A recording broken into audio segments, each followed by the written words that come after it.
ನಮಸ್ಕಾರ. ನ್ಯೂಸ್ ಫಸ್ಟ್ಗೆ ಸ್ವಾಗತ. ನಾನು ನವೀನ್ ಕುಮಾರ್ BN. ಭಾರೀ ಮಳೆಯಿಂದ ಕೇರಳ ರಾಜ್ಯದ ವಯನಾಡ್ ಜಿಲ್ಲೆಯಲ್ಲಿ ಭೂಕುಸಿತಕ್ಕೆ ಸಾಕಷ್ಟು ಸಾವು ನೋವಾಗಿದೆ. ಸಾವನ್ನಪ್ಪಿದವರ ಸಂಖ್ಯೆ ದಿನಕ್ಕೂ ಹೆಚ್ಚಾಗ್ತಿದೆ. ಇದರಿಂದ ಅನೇಕ ಮಕ್ಕಳು ತಂದೆ ತಾಯಿಯರನ್ನ ಕಳೆದುಕೊಂಡು ಅನಾಥರಾಗ್ತಿದ್ದಾರೆ. ಪೋಷಕರು ತಮ್ಮ ಮಕ್ಕಳನ್ನ ಕಳೆದುಕೊಂಡು ಗೋಳಾಡ್ತಿದ್ದಾರೆ. ವಯನಾಡ್ನಲ್ಲಿ ಜನರ ಗೋಳಾಟ ಮುಗಿಲು ಮುಟ್ತಾ ಇದೆ. ಭೂಕುಸಿತದಿಂದ ಹೃದಯ ವಿದ್ರಾವಕ ಸುದ್ದಿಗಳು ಹೊರಬೀಳ್ತಿದೆ. ಈ ದುರಂತವನ್ನು ಇಡೀ ಕೇರಳದ ಜನ ಒಟ್ಟಾಗಿ ಎದುರಿಸ್ತಾ ಇದ್ದಾರೆ. ಭೂಕುಸಿತದಿಂದ ಸಂತ್ರಸ್ತರಿಗೆ ಸಹಾಯ ಮಾಡೋಕ್ಕೆ ಅನೇಕ ಜನರು ಮುಂದೆ ಬರ್ತಿದ್ದಾರೆ. ಅತ್ಯಂತ ಗಮನಾರ್ಹವಾದ ಸುದ್ದಿ ಈಗ ಎಲ್ಲೆಡೆ ಕೂಡ ಮಾತಾಡ್ತಾ ಇದ್ದಾರೆ. ಈಕೆ ಹೆಣ್ಣು, ಈಕೆಯ ಕೆಲಸಕ್ಕೆ ನನ್ನದೊಂದು ಸಲಾಂ ಅಂತ ಎಲ್ಲರೂ ಹೊಗಳ್ತಾ ಇದ್ದಾರೆ.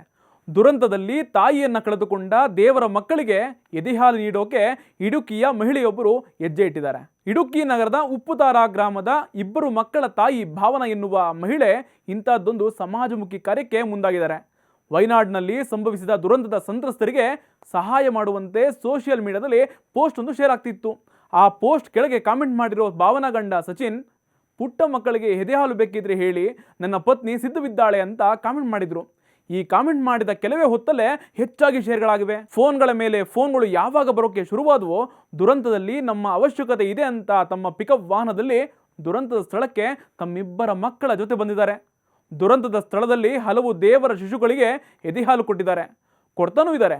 ಹೀಗೆ ಮಹತ್ ಕಾರ್ಯದ ನಡುವೆ ವಯನಾಡ್ನ ದಂಪತಿಗಳಾಗಿರೋ 43 ವರ್ಷದ ಸಜಿತ್ ಹಾಗೂ 40 ವರ್ಷದ ಪತ್ನಿ ನಫೀಜಾ ಅನ್ನೋರು ವಿಪತ್ತು ವಲಯದಿಂದ ಒಂದು ಅನಾಥ ಮಗುವನ್ನ ದತ್ತು ತೆಗೆದುಕೊಂಡಿದ್ದಾರೆ. ದಂಪತಿಗಳು ದತ್ತು ತೆಗೆದುಕೊಂಡ ಮಗುವಿಗೆ ಚಿಕ್ಕು ಅಂತ ಹೊಸ ಹೆಸರನ್ನು ಕೂಡ ಇಟ್ಟಿದ್ದಾರೆ. ನೂರಾರು ಜನರನ್ನ ಬಲಿ ತೆಗೆದುಕೊಂಡ ಭೂಕುಸಿತದ ದುರಂತದಲ್ಲಿ ತಾಯಿಯನ್ನ ಕಳೆದುಕೊಂಡ ಶಿಶುಗಳಿಗೆ ನಿಸ್ವಾರ್ಥವಾಗಿ ಮಹಾತಾಯಿ ಭಾವನಾ ತಮ್ಮ ಎದೆಹಾಲನ್ನು ಕೊಡ್ತಿದ್ದಾರೆ.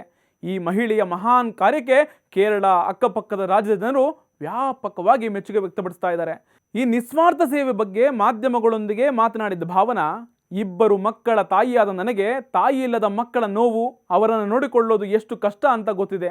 ಈ ದುರಂತದಲ್ಲಿ ಚಿಕ್ಕ ಮಕ್ಕಳು ತನ್ನ ತಾಯಿಯನ್ನು ಕಳೆದುಕೊಂಡಿದ್ದಾರೆ ಅಂತ ವಿಷಯ ಗೊತ್ತಾಯಿತು.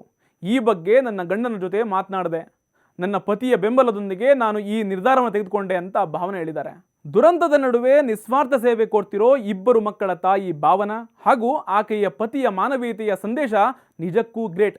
ವಯನಾಡ್ನಲ್ಲಿ ಕ್ಷಣ ಕ್ಷಣಕ್ಕೂ ಸಾವಿನ ಸಂಖ್ಯೆ ಹೆಚ್ಚಾದಂತೆ ಕುಟುಂಬಗಳು, ಜೀವನಗಳು ಬೀದಿ ಪಾಲಾಗ್ತಿದೆ. ಇನ್ನು ಜಗತ್ತನ್ನೇ ನೋಡದ ದೇವರ ಮಕ್ಕಳ ಬೆಳವಣಿಗೆ, ಜೀವನಕ್ಕಾಗಿ ಎದೆಹಾಲು ಕೊಟ್ಟು ಆ ಮಕ್ಕಳಿಗೆ ತಾಯಿಯಾದ ಭಾವನಾ ಹಾಗೂ ಆಕೆಯ ಗಂಡನಿಗೆ ನಿಜಕ್ಕೂ ನಮ್ಮಿಂದ ಸೆಲ್ಯೂಟ್. ಇದಾಗಿತ್ತು ಇಂದಿನ ಸ್ಪೆಷಲ್ ರಿಪೋರ್ಟ್. ಅಪ್ಡೇಟ್ ಕಂಟೆಂಟ್ಗಳಿಗಾಗಿ ನೋಡ್ತಾ ಇರಿ ನ್ಯೂಸ್ ಫಸ್ಟ್, ನಿರ್ಭೀತಿಯಿಂದ ನಿಮ್ಮ ಪರವಾಗಿ.